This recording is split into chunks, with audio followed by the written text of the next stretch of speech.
Jo crec que les televisions s'han adonat que cada cop hi ha menys joves que estiguin mirant-la, però no hi ha menys joves mirant contingut audiovisual. Els nois i noies estan encantats de consumir audiovisual, però ho fan d'una altra manera. A les televisions el que estan intentant és copiar el llenguatge audiovisual per apropar aquest públic, i una bona manera també és fer-ho a través de la interacció. Ho veiem a plataformes com Twitch o, per exemple, la Kings League, que fan mil coses per atreure el públic a través d'interacció cap a ells.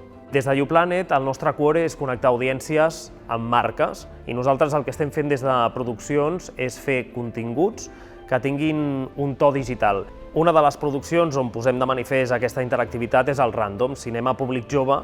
Estem anant sobretot a nens d'entre 8 i 12 anys, i ho fem utilitzant un codi QR que al final, a través del telèfon mòbil dels seus pares, es poden connectar i respondre a enquestes, poden decidir quina secció es farà tot seguit. Cap a on anirà el futur de la comunicació cap als joves és difícil de saber. Al final és un món molt canviant. Jo porto 3 anys a YouPlanet i des de l'inici fins ara han canviat mil coses. Ara tenim intel·ligència artificial incorporada, per exemple, a la part de creació de continguts, a la part de vídeo o d'execució de dossiers, i això segurament serà una eina més a utilitzar. Però jo crec que sobretot el que haurem de trobar és la manera d'encaixar la tele amb el món digital.